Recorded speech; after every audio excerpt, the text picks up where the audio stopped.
This is the Ramana Maharshi Atma Vidya Satsang, a time to listen, reflect, and to inquire deeply into the self.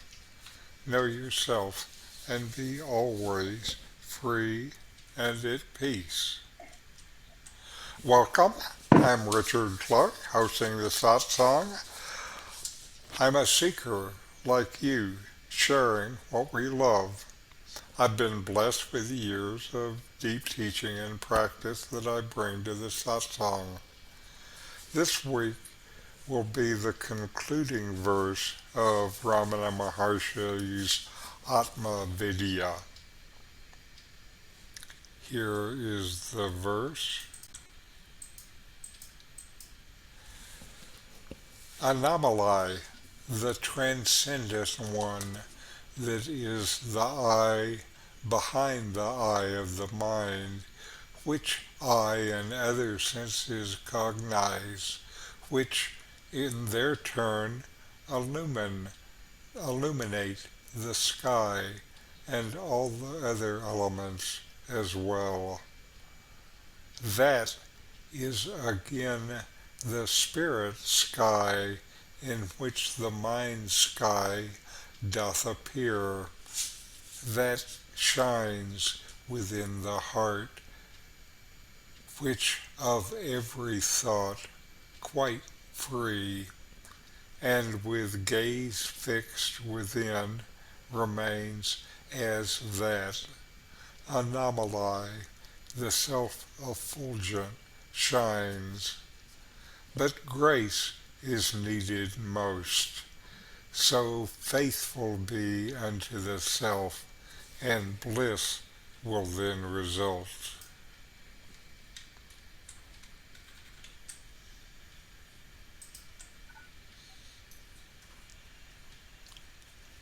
This is quite an outstanding verse, I think.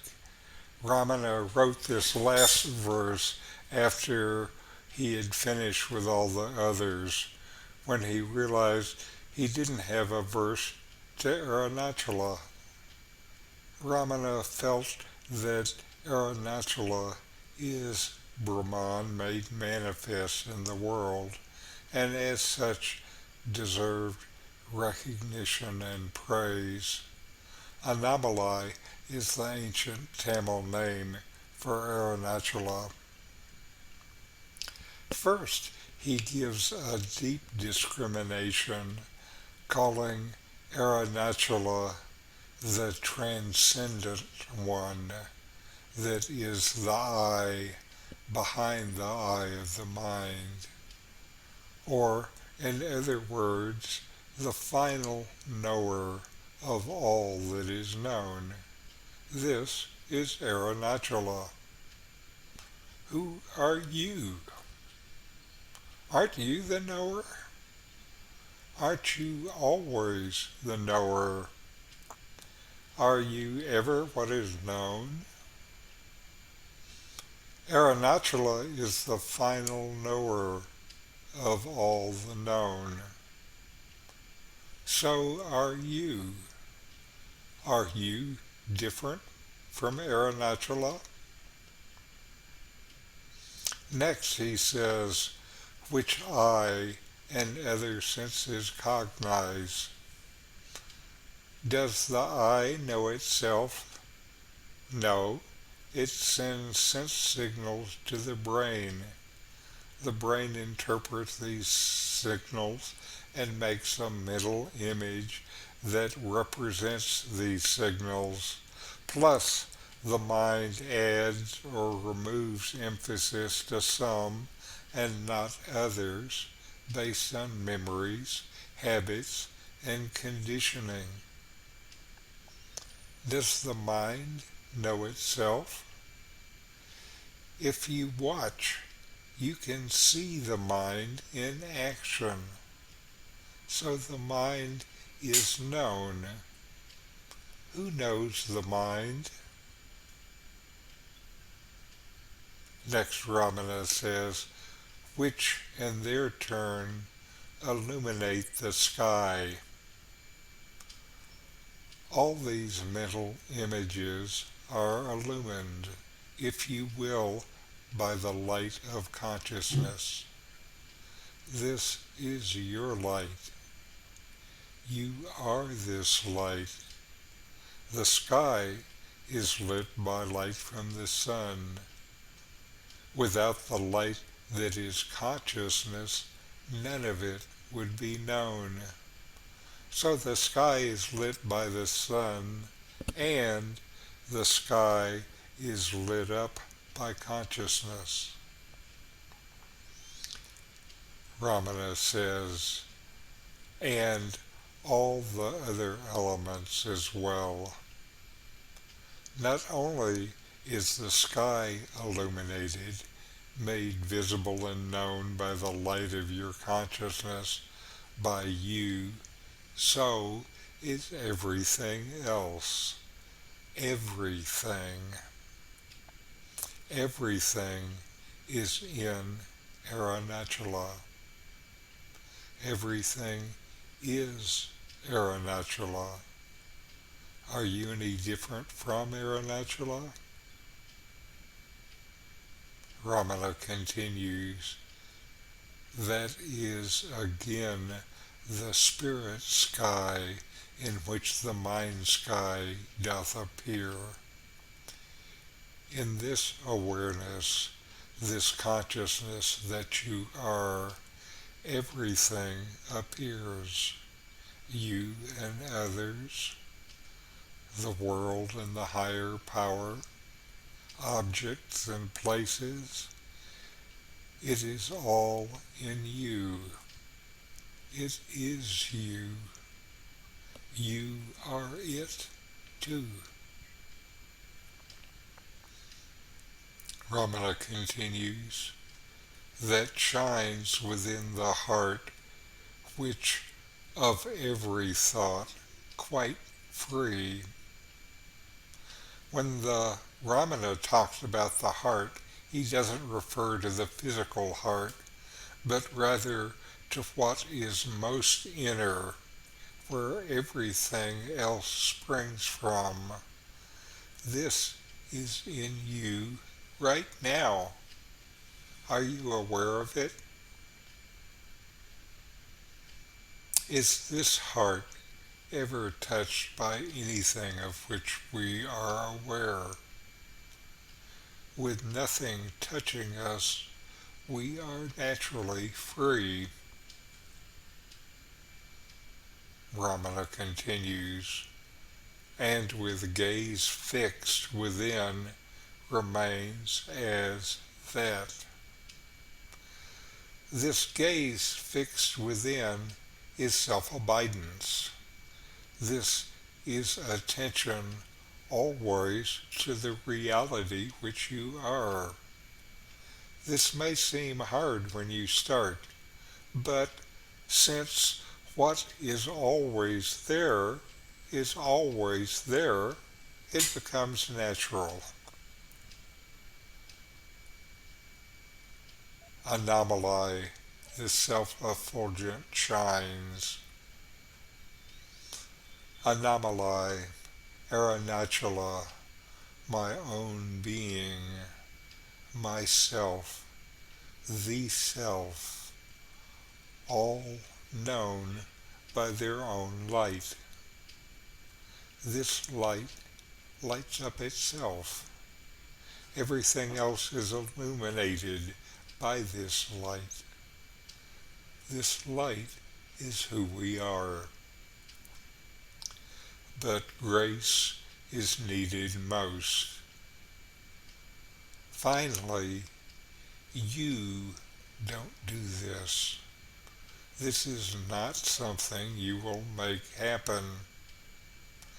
You can do things to get ready and prepare and open the door.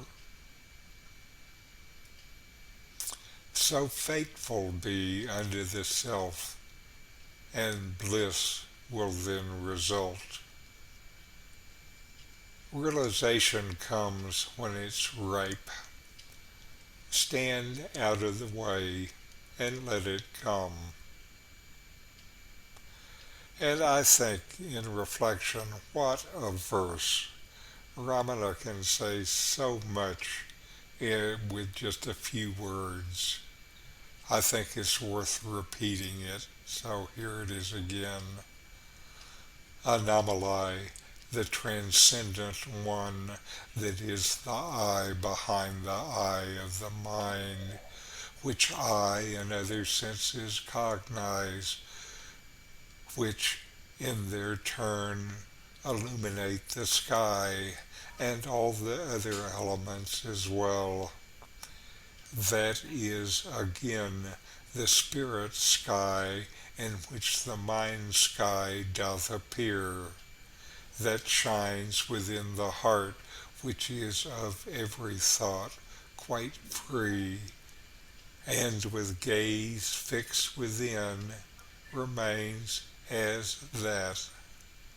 Annamalai, the self-effulgent shines. But grace is needed most, so faithful be unto the self, and bliss will then result. So now we have Nome with a discourse as you ever are.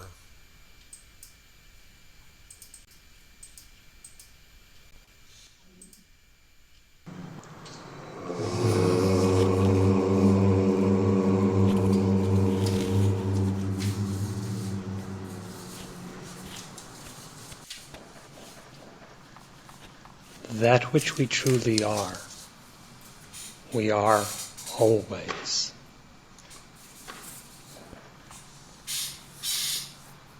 Therefore, to realize the absolute reality or supreme truth, Sri Bhagavan said that one should know oneself.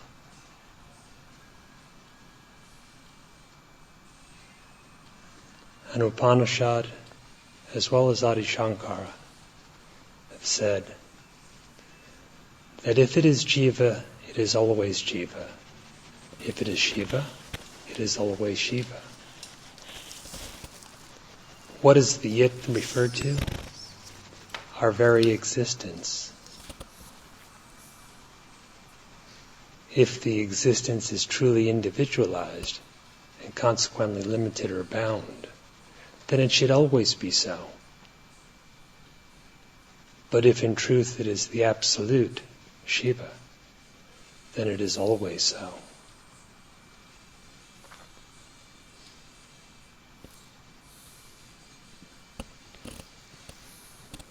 To know your own existence as it is, this is essential. Self-realization does not produce a new existence, but reveals that which already is the case, the truth regarding your own self.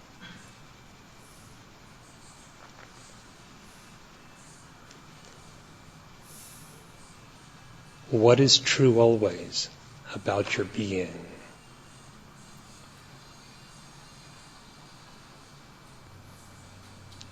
Certainly it cannot be the body. Body has birth, change, death, motion, etc. These are not always existing, but you always exist. What is the nature of this existence? This existence which is truly yourself.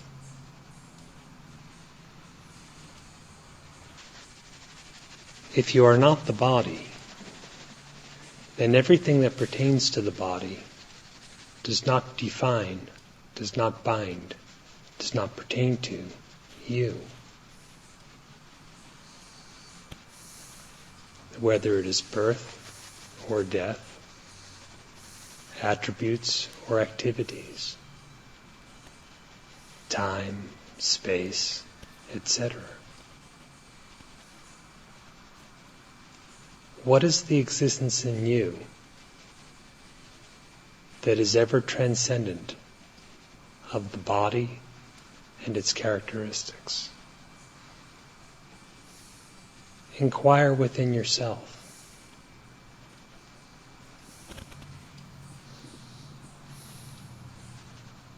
What is the ever-existent?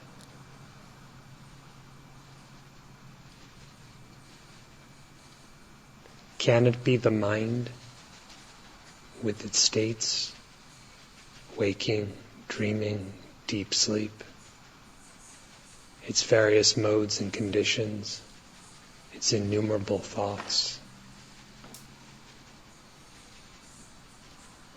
None of that is ever existent. What is the ever existent within you?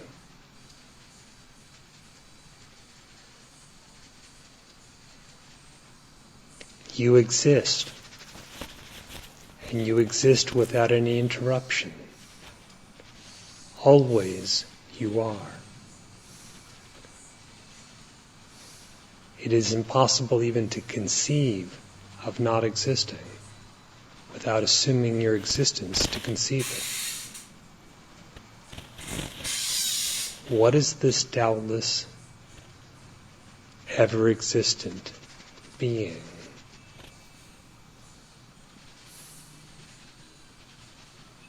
It's not a body. It is not a mind.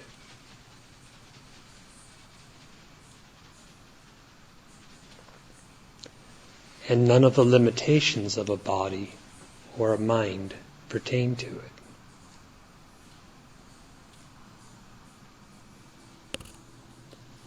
Is it the individuality?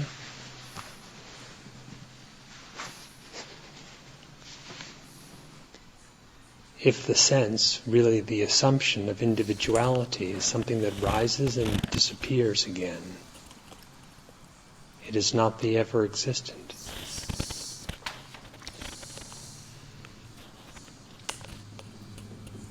That which you are, truly, you always are. You cannot truly be an individual at one point, an ego, and not at another. Whether you're considering changes of states of mind or bondage and liberation. Liberation being defined as the egoless state.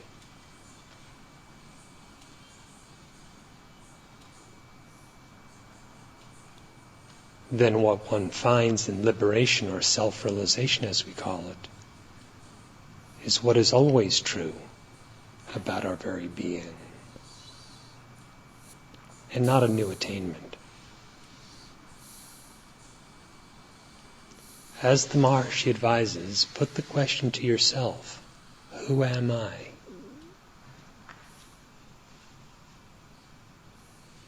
Direct your inquiry to your very existence. And if it is seemingly individualized, determine who truly is there. What is actually existent?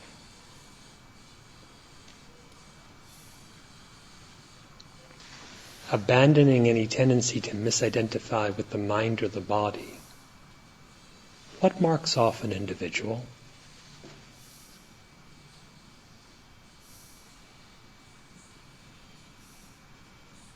Trace the sense of I to its essential existence. What actually is there?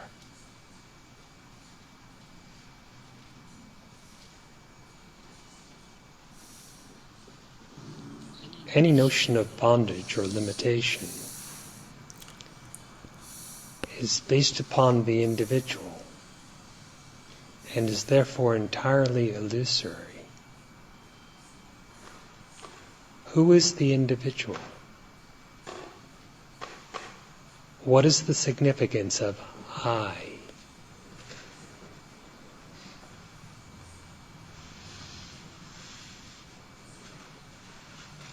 Suffering is the result of the belief that illusory bondage is true. The bondage is only ignorance. The ignorance is merely misidentification. And all the forms of misidentification rest upon a single assumption. I.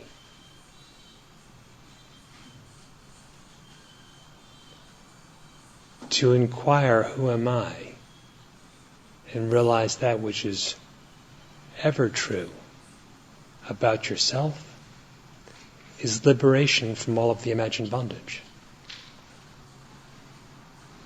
And it is great bliss, free of the potential of suffering.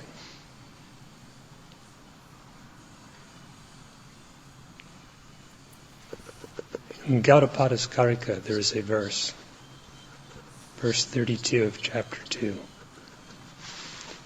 Listen to what he says regarding the Supreme Truth, the Paramartha.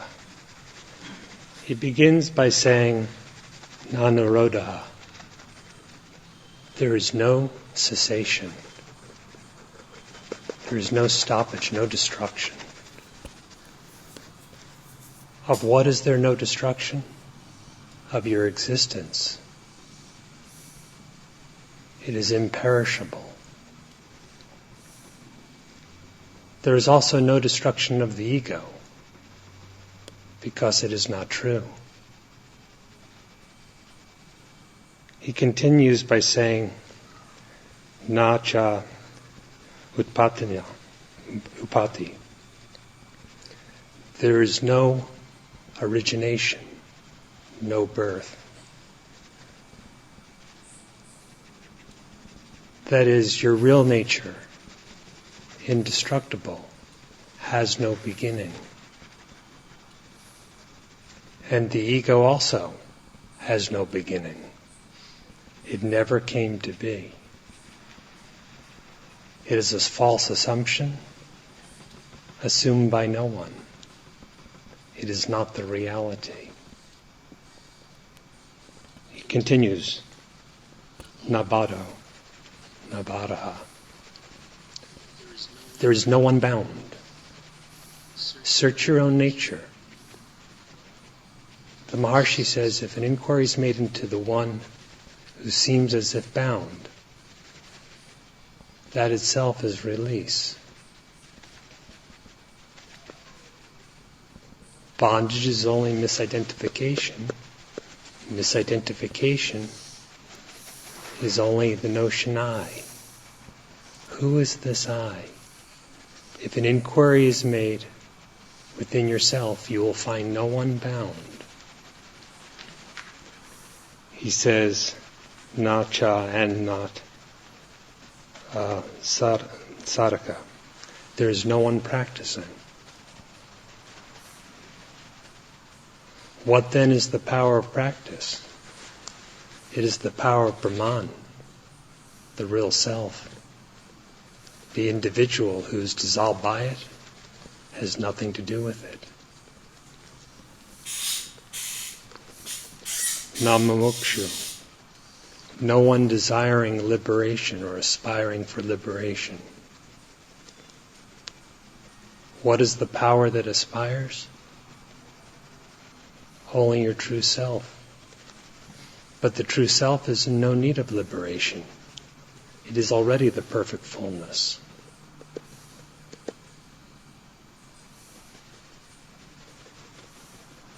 So he says, no one aspiring for liberation.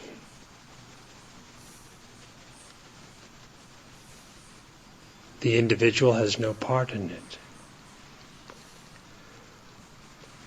Then he says, Vai, which indicates certainty. Mukta, liberated one. There is no such thing as a liberated individual. Liberation is freedom from the individual. So there is no beginning, no end,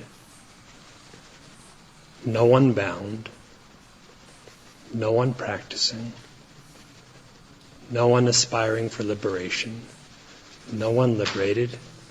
He says, Ityesha, thus, this is Paramartha, the absolute truth, the supreme truth.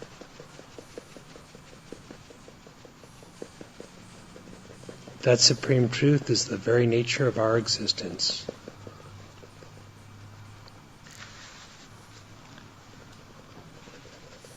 You have not been born,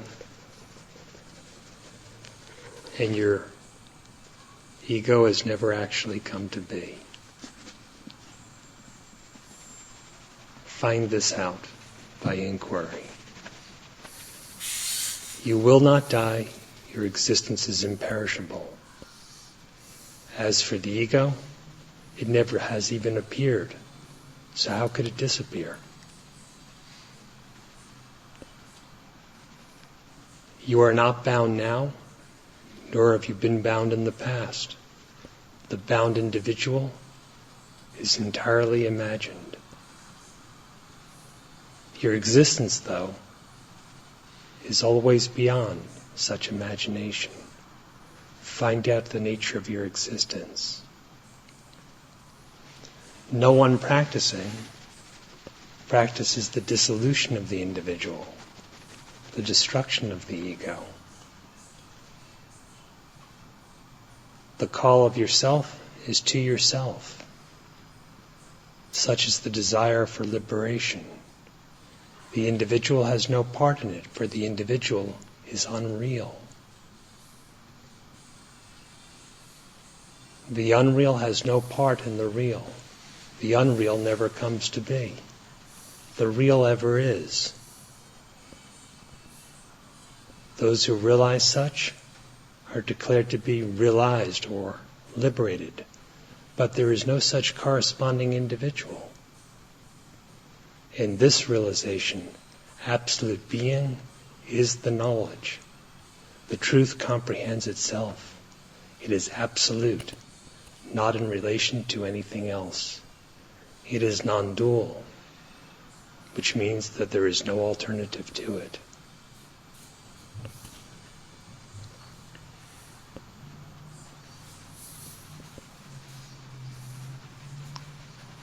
All right. I've said enough for now.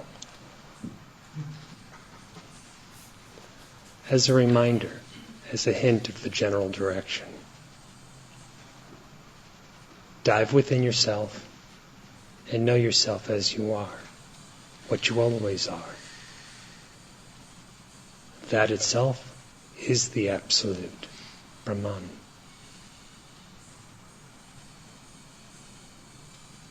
Inquire, who am I?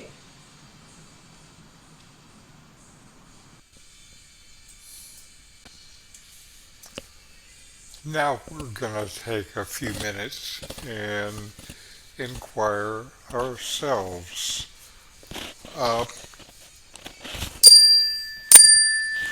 Breathe in and breathe out with long, slow breath. Feel the breath as it comes in, as it goes out. Feel your mind quiet.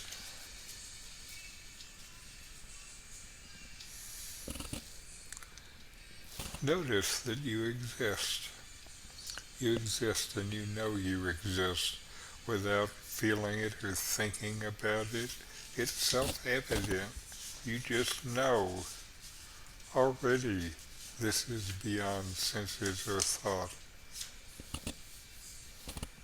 So we're going to inquire. We're going to investigate within ourselves. What is always? Everything comes and goes. Everything comes and goes. What is always?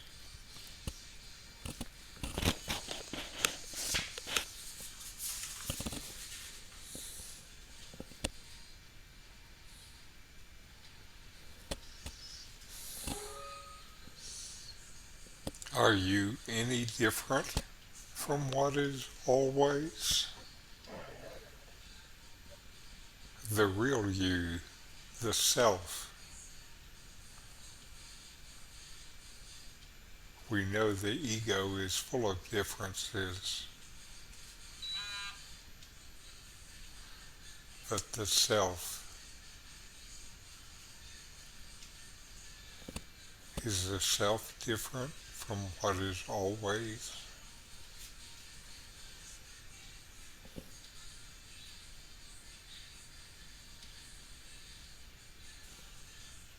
Is there any alternative to what is always?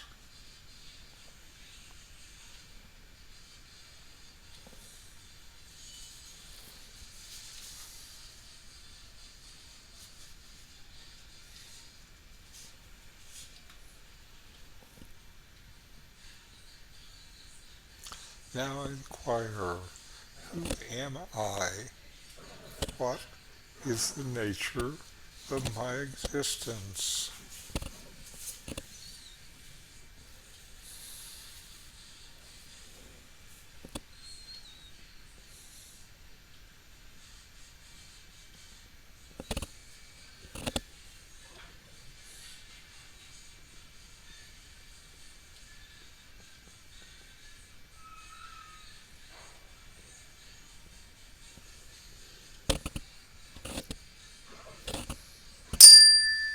All right.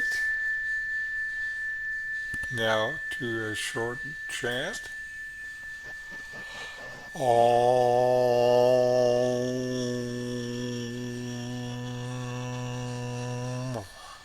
Shanti Shanti Shanti. Om. Peace, peace, peace.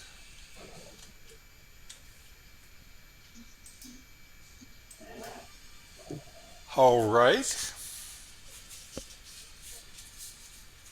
It's raining so hard I can't hear you at all.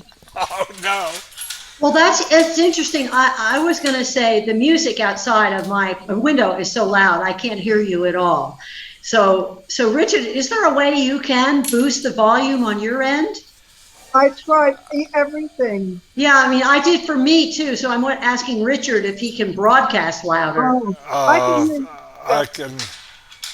When I'm broadcasting, there are ways to it automatically sets the volume, and I can override that but if I know that I need to. Usually I don't know that I need to, so. Well, you're always on that because we can always turn it down. If it's too loud, Oh, we can always. actually, I have it.